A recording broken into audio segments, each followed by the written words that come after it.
سنہری اوراق کے معزز ناظرین السلام علیکم۔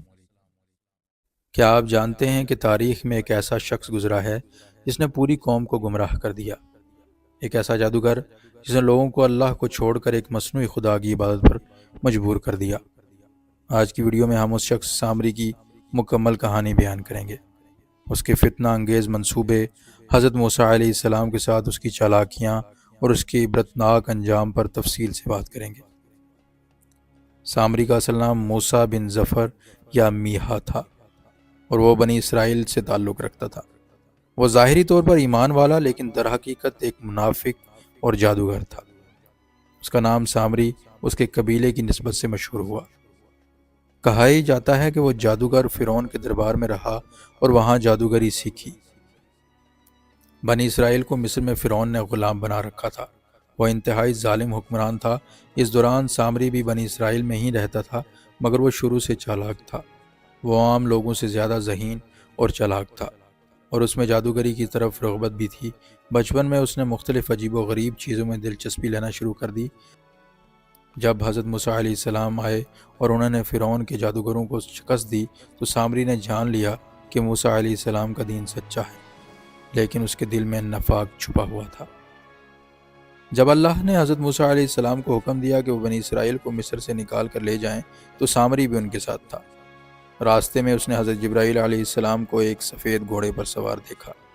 سامری سمجھ گیا کہ یہ کوئی خاص ہستی ہے، چنانچہ اس نے فوراً اس جگہ کی مٹی اٹھا لی جہاں حضرت جبرائیل علیہ السلام کے گھوڑے کے قدم پڑے تھے۔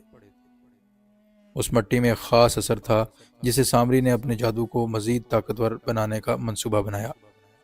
اس وقت تو اس نے سامری کی چالاکی کا علم نہیں تھا، لیکن بعد میں اس نے اسی مٹی کو اپنے فریب کے لیے استعمال کیا۔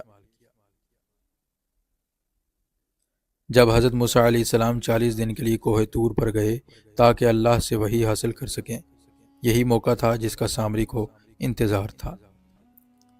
اس نے بنی اسرائیل کے لوگوں کو جمع کیا اور کہا، تمہارا خدا تو یہیں موجود ہے، موسیٰ علیہ السلام تو تمہیں چھوڑ کر چلے گئے ہیں۔ سامری نے لوگوں سے کہا کہ وہ اپنے زیورات اور سونا لے کر آئیں۔ اس نے سونے کو پگھلا کر ایک بچڑے کی مورت بنا لی، پھر اس میں وہ جادوئی مٹی ملائی جو اس نے حضرت جبرائیل علیہ السلام کے گھوڑے کے قدموں سے اٹھائی تھی۔ اس بچڑے کے اندر ایک خاص چالاکی سے سوراخ بنائے گئے جس سے جب ہوا گزرتی تو وہ آواز نکالتا جیسے کہ وہ بول رہا ہے۔ بنی اسرائیل کے بہت سے لوگ یہ دیکھ کر حیران رہ گئے اور سامری نے انہیں بہکایا کہ یہی ان کا حقیقی خدا ہے۔ یہ تاریخ کا ایک بدترین شرک تھا جو سامری نے لوگوں کو کروا دیا۔ حضرت ہارون علیہ السلام جو حضرت موسیٰ علیہ السلام کے بھائی تھے، وہ انہیں روکتے رہے۔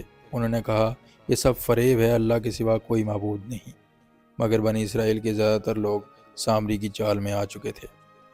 حضرت ہارون علیہ السلام پر دباؤ بڑھ گیا اور لوگوں نے ان کی بات ماننے سے انکار کر دیا۔ یہ بنی اسرائیل کا سب سے بڑا امتحان تھا۔ جب حضرت موسیٰ علیہ السلام واپس آئے تو انہوں نے دیکھا کہ ان کی قوم شرک میں مبتلا ہے۔ وہ بہت غضبناک ہوئے اور سب سے پہلے حضرت ہارون علیہ السلام سے سوال کیا۔ جب حقیقت سامنے آئی تو انہوں نے فوراً سامری کو بلا کر اس سے پوچھا تو اس نے یہ کہا۔ سامری نے اپنی چالاکی کا اعتراف کرتے ہوئے کہا، میں نے وہ مٹی لے کر بچڑے میں ڈالی اور یوں یہ بولنے لگا۔ حضرت موسیٰ علیہ السلام نے سب سے پہلے اس بچڑے کو جلا کر راکھ کر دیا اور اس کی راکھ دریا میں بہا دی اور اسے بنی اسرائیل سے نکال دیا گیا اور وہ ایک بیمار اور بے سہارا شخص بن گیا۔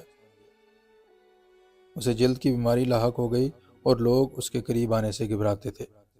اسے لامساس یعنی مجھے مت چھونا کہا جانے لگا کیونکہ اس کے جسم سے بیماری منتقل ہوتی تھی۔ اسے تنہائی کی زندگی گزارنی پڑی اور اس کی موت انتہائی ذلت اور بیماری میں ہوئی۔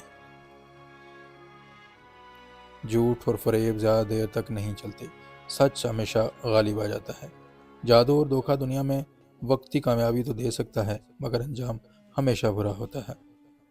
یہ کہانی ہمیں سبق دیتی ہے کہ ہمیشہ سچ کے ساتھ کھڑے رہیں اور دھوکے میں نہ آئیں۔ کیا آج کے دور میں بھی سامری جیسے لوگ موجود ہیں؟ اپنی رائے کمنٹس میں لکھیں۔ ویڈیو کو لائک کریں، شیئر کریں اور مزید تاریخی کہانیوں کے لیے چینل کو سبسکرائب کریں۔